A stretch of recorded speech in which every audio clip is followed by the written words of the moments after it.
കേന്ദ്ര BJP കരുതിയിരിക്കുന്നത് അവിടുത്തെ copy paste UP politics ഇവിടെ നടക്കുന്നുള്ളതാണ്. അല്ല, ഞാൻ പറയാം, ഏറ്റവും പ്രധാനപ്പെട്ട കാരണം ഞാൻ പറയാം. പൊളിറ്റിക്കൽ റിട്ടയർമെൻറ്റ് കൊടുത്ത പ്രകാശ് ജാവ്ദേക്കറെ കേരളത്തിൽ വന്നിട്ട് പിന്നെ ചിപ്സും കഴിച്ച് 5 സ്റ്റാർ ഹോട്ടലിൽ താമസിക്കാൻ ഇങ്ങോട്ട് പറഞ്ഞു വിട്ടിരിക്കുകയല്ലേ. മൂപ്പർക്ക് കൊടുത്ത പൊളിറ്റിക്സിനെ കുറിച്ച് ഒരു ധാരണയില്ല. ജാവ്ദേക്കർ വിളിച്ച സുരേന്ദ്രൻ ഫോൺ പോലും എടുക്കാറില്ല. ഞങ്ങൾ ഒരുമിച്ച് യാത്ര ചെയ്യാൻ കണ്ടിട്ടുള്ളതാണ്. പ്രകാശ് ജാവ്ദേക്കർ വിളിച്ചുകൊണ്ടിരിക്കും, സുരേന്ദ്രൻ ഫോൺ എടുക്കില്ല. ഫോൺ എടുത്ത് ദീപിൻ്റെ കയ്യിലേക്ക് കൊടുക്കും. ഒരു വാല്യൂം ജാവ്ദേക്കർ കൊടുക്കുന്നില്ല.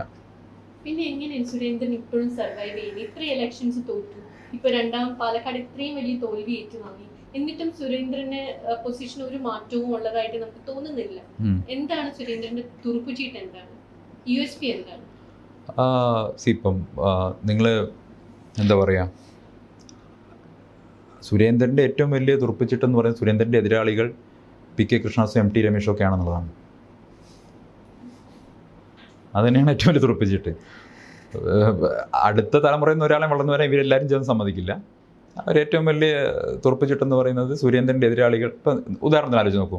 ഞാൻ ഇന്നലെ വളരെ രസകരമായിട്ടുണ്ട്, ഇന്നലെ BJPയുടെ സംസ്ഥാന ഭാരവാഹി ഇവിടെ നടന്നല്ലോ, ശില്പശാല നടന്നല്ലോ. അതിനെക്കുറിച്ച് ഞാൻ പിന്നീട് പറയാം. ഇന്നലെ PK കൃഷ്ണദാസും MT രമേശും എൻ്റെ ആദർശം പങ്കെടുത്തിട്ടില്ലല്ലോ. ഇതാണ് അവരുടെ ഏറ്റവും വലിയ ആയുധം.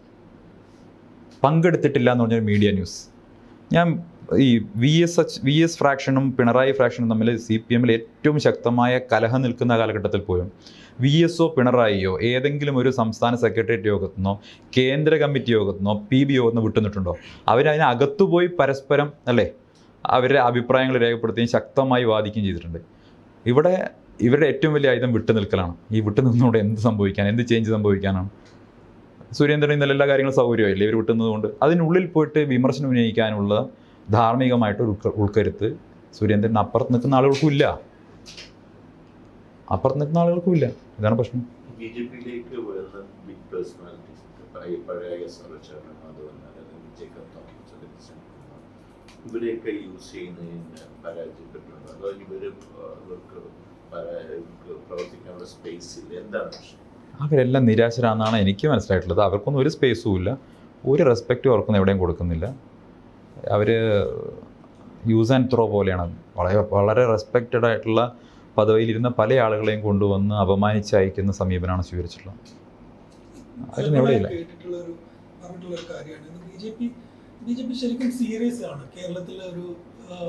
Not at all. സീരിയസ് ആണെങ്കിൽ കൃഷ്ണകുമാർ സ്ഥാനാർത്ഥിയാവോ? Not serious.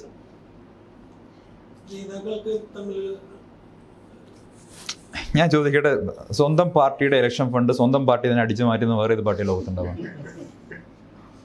അതിലപ്പുറം എന്താ ഉള്ളത്?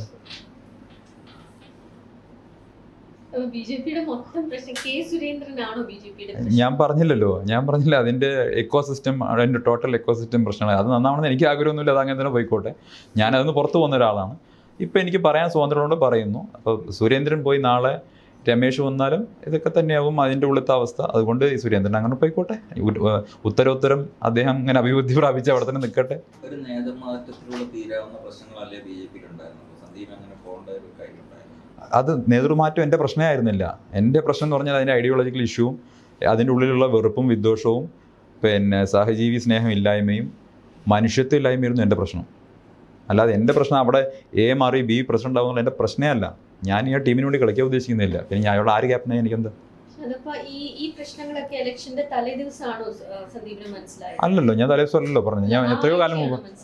ഞാൻ എത്രയോ കാലം ഞാൻ അവിടെ പാലക്കാട് ഇലക്ഷന് ക്യാമ്പയിന് വരുന്നില്ല എന്ന് പറഞ്ഞ് വീട്ടിലിരുന്ന ആളാണ്. സ്റ്റേറ്റ് പ്രസിഡന്റ് വിളിച്ച് എനിക്ക് അതൊരു വളരെ ഞാൻ എഴുതിയിട്ടുണ്ട്, അതൊരു ചെയിൻ ഓഫ് ഇവൻസ് ആണെന്ന് ഞാൻ പറഞ്ഞിട്ടുണ്ട്. അതെനിക്ക് പറയാനാണെങ്കിൽ ഒരുപാട് കാലം വേണ്ടി വരും. പാലക്കാട് ജില്ലാ നേതൃത്വമായിട്ട് ബന്ധപ്പെട്ട് എൻ്റെ പ്രശ്നങ്ങൾ നേരത്തെ സംഘടനാ സെക്രട്ടറി സുഭാഷി ഉണ്ടായിരുന്ന സമയത്ത് അത് ഞാൻ പലപ്പോഴും മീഡിയയോട് പറഞ്ഞിട്ടുള്ളതാണ്.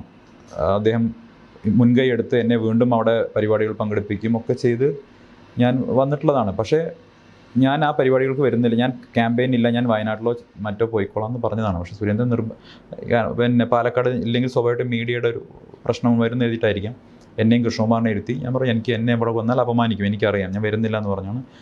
ഉണ്ടാവില്ല എന്ന് ഉറപ്പ് വിളിച്ചു വരുത്തി ഞാൻ ക്യാമ്പയിനിൽ പങ്കെടുക്കാൻ തുടങ്ങി. പാർട്ടിക്ക് വേണ്ടി പരിപാടികൾ പങ്കെടുത്തു, ഹൗസ് ക്യാമ്പയിനിൽ പങ്കെടുത്തു, കാൻഡിഡേറ്റിനൊപ്പം പോയി, എല്ലാം ചെയ്ത് കഴിഞ്ഞ് ഞാൻ ആ കൺവെൻഷനും പോകുന്നില്ല എന്ന് എഴുതിയത്. എനിക്കറിയാവുന്ന കൺവെൻഷൻ പോയത് സംഭവിക്കുന്നത്. പിറ്റേ ദിവസം കൊട്ടാരക്കര പരിപാടിക്ക് ഞാൻ പോകാമെന്ന് പറഞ്ഞപ്പോൾ എന്നെ നിർബന്ധിച്ച് വിളിച്ചു വരുത്തിയതാണ്. നിങ്ങൾ എന്തായാലും വേദിയിൽ ഉണ്ടാവണമെന്ന് പറഞ്ഞ് വിളിച്ചു വരുത്തിയതാണ്. അവിടെ നിന്നാണ് ഇൻസൾട്ട് ഉണ്ടായത്. ഒരാൾക്ക് എത്ര തവണ താങ്ങാൻ പറ്റും? അതിന് മുമ്പ് പ്രൈം മിനിസ്റ്റർ വന്ന പരിപാടി എന്നെ അറിയിച്ചില്ല, ഓൾ ഇന്ത്യ പ്രസിഡന്റ് വന്ന് അറിയിക്കില്ല, കേന്ദ്രമന്ത്രിമാർ വന്ന പരിപാടിയിൽ എന്നെ ഇതേപോലെ അവഹേളിച്ചു. ഇതെല്ലാം ഞാൻ പറയാതെ മാറ്റി വെച്ച കാര്യങ്ങൾ. ഇതെല്ലാം എനിക്ക് അതെല്ലാം അതാത് സമയത്ത് സംഘടനയുടെ ഉള്ളിൽ പറഞ്ഞിട്ടുണ്ട്. പിന്നെ സ്ഥിരമായി കംപ്ലയിൻറ്റ് ചെയ്യാൻ ഒരു കംപ്ലയിൻറ്റ് ബോക്സ് ആവാൻ താല്പര്യമില്ലാത്തതുകൊണ്ട് പലപ്പോഴും പറഞ്ഞിട്ടില്ല. നേരത്തെ പറയാൻ സംഘടനാ സെക്രട്ടറി ഉണ്ടായിരുന്നു. സംഘടനാ സെക്രട്ടറി BJP-യിലില്ല. പിന്നെ ആരോട് പോയി പറയും? ഈ കൺവെൻഷന് സന്ദീപിനെ ആരായിരുന്നു വിളിച്ചത്? സ്ഥാനാർത്ഥി വിളിച്ചിട്ടുണ്ടായിരുന്നു. അവിടെ ഞാൻ ഉണ്ടാവേണ്ടതാണ് വേദിയിൽ എന്ന് നിർബന്ധിച്ച് പറഞ്ഞു. അതിനുശേഷമാണ് അവഹേളിക്കപ്പെടുന്ന സാഹചര്യം ഉണ്ടായത്. കേരളാന്ന് രഘുനാഥാണ് പറഞ്ഞത്. അല്ല, ആ ഒരു അതൊരു ഇഷ്യൂ, അത് ലാസ്റ്റ് എന്നെ ട്രിഗർ ചെയ്ത ഇഷ്യൂ അതാണ്. കാരണം എന്നെ അപമാനിക്കില്ല എന്ന് ഉറപ്പ് വരുത്തിയ ശേഷം വിളിച്ചു വരുത്തിയത് ചെയ്തപ്പോഴാണ് പ്രയാസമായത്. ഞാൻ പോകാതിരുന്ന് ഈ സാഹചര്യം ഒഴിവാക്കാൻ വേണ്ടി ആഗ്രഹിച്ച ഒരാളാണ്. ഞാൻ പറയുന്നതൊക്കെ പറഞ്ഞു കഴിഞ്ഞാൽ ഇനിയിപ്പം വീണ്ടും പറയേണ്ട കാര്യം കോൺഗ്രസിന്റെ നിലപാട് എന്താണ് അതാണ്. അതിൽ ഞാൻ പറഞ്ഞല്ലോ, ഞാൻ BJP-യിലാണ് പ്രവർത്തിച്ചിട്ടുള്ളത്. അറ്റ് ദ സെയിം ടൈം ഒരു RSS സ്വയം സേവൻ എന്നുള്ള നിലയ്ക്ക് ഞാൻ ശാഖയിൽ പോയിട്ടുണ്ട്, പരിപാടി പോയി. ഞാൻ അതിൻ്റെ ക്യാമ്പുകളൊന്നും പങ്കെടുത്ത ആളല്ല. ഞാൻ മുന്നോട്ട് വെച്ചിട്ടുള്ള, അല്ലെങ്കിൽ ഞാൻ അന്നത്തെ കാലത്ത് മുന്നോട്ട് വെച്ചിട്ടുള്ള അവരുടേതായിട്ടുള്ള നിലപാടുകൾ, ആർഗ്യുമെൻറ്റുകൾ, അതിലെൻ്റെ പ്രയാസം ഞാൻ പറഞ്ഞിട്ടുണ്ട്. പക്ഷെ അല്ല, ഞാൻ പുറത്തു വന്ന് പറഞ്ഞല്ലോ. അതിൻ്റെ ഉള്ളിൽ നിന്നിട്ട് എങ്ങനെയാണ് പറയുന്നത്? അതിൻ്റെ ഉള്ളിൽ നിന്ന് പറയാൻ പറ്റില്ലല്ലോ. അതൊരു കേഡർ സംവിധാനമുള്ള സംഘടനയല്ലേ. അതിനുള്ളിൽ നിന്ന് പറയാൻ സ്പേസും ഇല്ല. പലരും ചോദിക്കുന്നുണ്ട് നിങ്ങൾക്ക് സംഘടനയുടെ ഉള്ളിൽ നിന്ന് പൂരിതമായിരുന്നില്ല എന്ന് ചോദിക്കുന്നുണ്ട്. ഞാൻ ക്ലിയറായിട്ട് പറഞ്ഞു, ഞാൻ BJP-യിലാണ് ഉണ്ടായിട്ടുള്ളത്. ഞാൻ RSS. അപ്പോൾ അതുകൊണ്ട് തന്നെ ആ ചോദ്യത്തിന് പ്രസക്തിയില്ല. ഞാൻ BJP-ക്കകത്തുനിന്ന് കൊണ്ട് അങ്ങനെ പറയാൻ സ്പേസ് ഇല്ല. BJP-യിലകത്ത് അത്തരത്തിൽ ഇപ്പോൾ ഞാൻ നേരത്തെ പറഞ്ഞില്ല, ഇന്നലെ നടന്ന ശില്പശാല കാര്യം പറഞ്ഞല്ലോ, സംഭവിക്കുന്നത് പലരും പറയുന്നത് നിങ്ങൾക്ക് പാർട്ടിക്കുള്ളിൽ പറഞ്ഞൂടെ. രാവിലെ 9 മണിക്ക് ചേരേണ്ട പരിപാടി സംസ്ഥാന ബാലയോഗം ഒരു 11 മണിയാകുമ്പോൾ ചായ കുടിച്ച് തുടങ്ങും, ചായയും വടയും തുടങ്ങും. 2 നേതാക്കന്മാരെ പ്രസംഗങ്ങളുണ്ടാവും ഒരു മണി വരെ. അത് നിങ്ങളെ സ്റ്റേറ്റ് പ്രസിഡന്റ് പ്രസംഗം ഒരു അരമണിക്കൂർ കവർ ചെയ്യാൻ മീഡിയനെ സമ്മതിക്കും, മീഡിയ പുറത്താക്കും. അത് കഴിഞ്ഞ് ഒരു മണി വരെ ഇവർ 2 പേര് പ്രസംഗം. ഉച്ചയ്ക്ക് 1 മണിക്ക് ഭക്ഷണം കഴിഞ്ഞ് 2 മണിക്ക് വീണ്ടും കൂടും. 4 മണി വരെ എവിടെയെങ്കിലും കോപ്പി പേസ്റ്റ് ചെയ്ത് കൊണ്ടുവന്ന 2 പ്രമേയങ്ങൾ വായിക്കും. ഒരു തരത്തിലുള്ള ചർച്ചയുണ്ടാവില്ല. 4 മണിക്ക് ട്രെയിനിന് സമയമായിട്ടുണ്ടാവും, എല്ലാവരും പിരിയും. ഇതിലപ്പുറം ഒന്നും BJP നടക്കുന്നില്ല. നമ്മൾ വിചാരിക്കും അവിടെ എന്തോ വലിയ സംഭവങ്ങളൊക്കെ നടക്കുന്നു, ഭയങ്കര ബ്രെയിനൊക്കെ ഉപയോഗിച്ചുകൊണ്ട് വലിയ സംഭവം, ഒന്നും അതിനുള്ള നടക്കാറില്ല. പുറമേ നിന്ന് എവിടുന്നോ ഡിസൈൻ ചെയ്ത് കൊണ്ടുവന്ന കുറേ കാര്യങ്ങൾ അടിച്ചേൽപ്പിക്കും, അത് എഴുതിയെടുക്കും, പോവും. ഇതിലപ്പുറം ഒന്നും നടക്കുന്നില്ല. BJP നേതാക്കന്മാർ ഉപയോഗിക്കുന്ന ഭാഷ, അവരുടെ ശൈലി എന്നൊക്കെ പറയുന്നത് BJP-യുടെ മാത്രമല്ല, അതിന്റെ റൂട്ട്സ് നിൽക്കുന്നത് RSS-ലാണ്. അപ്പൊ ഈ സന്ദീപിനുള്ള ഈ വിരോധം ഇപ്പൊ BJP-യോട് കാണിക്കുന്ന ഈ വിരോധം RSS-നോടുമുണ്ടോ? ഞാൻ നോക്കൂ, ഈ പൊളിറ്റിക്സിൽ വിരോധം എന്ന് പറയാൻ പറ്റില്ല, എതിർപ്പുകളാണല്ലോ. അങ്ങനെയാണല്ലോ BJP-ക്കാരും പറയാറുള്ളത്.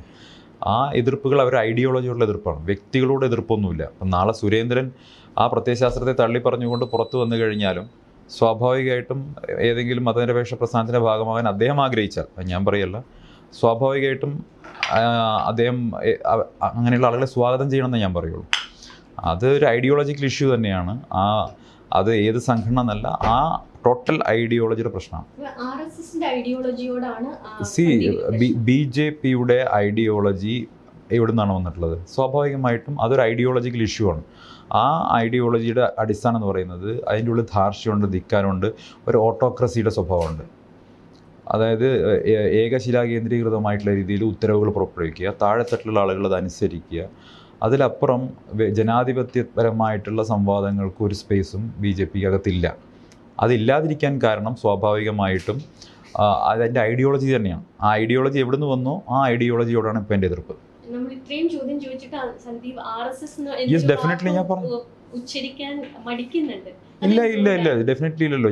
ഞാൻ പന്ത് BJP-ന്നാണ്, ഞാൻ വിട്ടത് BJP-ന്നാണ് വിട്ടു തന്നിട്ടുള്ളത്. ആ BJP-യുടെ ഐഡിയോളജി സ്വാഭാവികമായിട്ടും അതിൻ്റെ റൂട്ട്സ് കിടക്കുന്നത് സംഘപരിവാർ തന്നെയാണ്. അതുകൊണ്ടാണ് ഞാൻ പറഞ്ഞ ആ സംഘപരിവാറിൻ്റെ ടോട്ടൽ ഐഡിയോളജി, അതിനെ ആ വെറുപ്പിൻ്റെയും വിദ്വേഷത്തിൻ്റെയും ഐഡിയോളജിയെ ഉപേക്ഷിച്ചിട്ടാണ് ഞാൻ വന്നിട്ടുള്ളത്. പിന്നെ അതിനെ പ്രത്യേകിച്ച് പറയേണ്ടതില്ല. ഞാൻ മെമ്പർഷിപ്പ് ഉണ്ടായിരുന്ന എൻ്റെ പ്രസ്ഥാനം എന്ന് പറയുന്നത് BJP ആയിരുന്നു. എനിക്ക് ചുമതലയുണ്ടായിരുന്ന പ്രസ്ഥാനം, ഞാൻ ഓർഗനൈസേഷനിൽ ചുമതല ഉണ്ടായിരുന്നത് എനിക്ക് BJP-യിലായിരുന്നു. അതുകൊണ്ട് സ്വാഭാവികമായിട്ടും എനിക്ക് BJP-നെയാണല്ലോ ആദ്യമായിട്ട് തള്ളിപ്പറയണത്. ഞാൻ RSS-ലൂടെ അല്ല പബ്ലിക് ലൈഫിൽ വന്നത്. ഞാൻ SFIയിലാണ് സ്കൂളിലൊക്കെ പഠിക്കുമ്പോണ്ടായിരുന്നത്. അതിനുശേഷം ഞാൻ ഡയറക്റ്റ്ലി BJP-യിലേക്കാണ് വന്നത്. ഞാൻ RSSലേക്ക് ഡയറക്റ്റ് വന്ന ഒരാളല്ല. പക്ഷേ ഡെഫിനറ്റ്ലി അതിൻ്റെ ഒരു ആശയത്തോട് BJP-യിൽ വന്നതിന് ശേഷം കൂടുതൽ ഉൾക്കൊണ്ടിട്ടുണ്ട്, പ്രവർത്തിച്ചിട്ടുണ്ട്, ശാഖയിൽ പോയിട്ടുണ്ട്, പ്രോഗ്രാമുകളിൽ പങ്കെടുത്തിട്ടുണ്ട്, സ്വയം സേവകമായിട്ട് മാറിയിരുന്നു. അതിനുശേഷം ഈ കഴിഞ്ഞ വിജയദശമിക്ക് പോലും RSSൻ്റെ ഗണവേഷം അണിഞ്ഞ് വിജയദശമി പരിപാടി പങ്കെടുത്താണ്.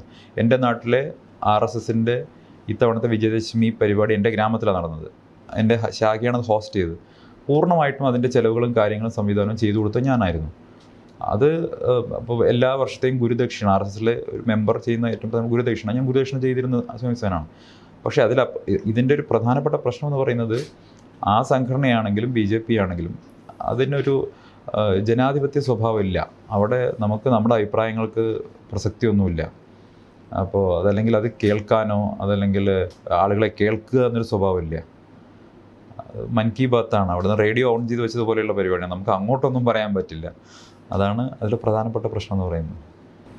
സന്ദീപിന് BJP-യുടെ കേഡറിന് അപ്പുറത്തേക്ക് ഈ സംഘപരിവാർ അനുകൂല സംഘടനകൾ, ഹിന്ദു ഐക്യവേദിയായാലും ക്ഷേത്ര സംരക്ഷണ സമിതിയായാലും അതിലൊക്കെ ഒരുപാട് ഫാൻ ബേസുണ്ട്. സന്ദീപിൻ്റെ പല പ്രസംഗങ്ങളും അവർക്ക് പ്രചോദനമായിട്ടുണ്ട്. പല ഇഷ്യൂസും ടേക്കപ്പ് ചെയ്തത് സന്ദീപാണ്. ഉദാഹരണത്തിന് മറ്റേ ഹലാൽ ഫുഡിൻ്റെ halal food issue was taken by Surendran. ഞാൻ ഓപ്പോസിറ്റായിട്ടാണ് സംസാരിച്ചത്. ഹലാൽ വിഷയത്തിലാണ് എന്നെ സെൻഷർ ചെയ്തത്. ഹലാൽ വിഷയം നോക്കൂ, ഈ സമൂഹത്തിൽ എത്രമാത്രം പരമത വിദ്വേഷം കടത്തിവിട്ട വിഷയമായിരുന്നു. എന്താ സുരേന്ദ്രൻ പറഞ്ഞത്? മുസ്ലിങ്ങളുടെ ഉടമസ്ഥതയുള്ള ഹോട്ടലുകളിൽ കൊടുക്കുന്ന ഭക്ഷണത്തിൽ അവർ തുപ്പിയിട്ടാണ് ഭക്ഷണം കൊടുക്കുകയെന്ന് ഉത്തരവാദിത്തപ്പെട്ട ഒരു പാർട്ടിയുടെ സംസ്ഥാന പ്രസിഡന്റ് പരസ്യമായി പറഞ്ഞു.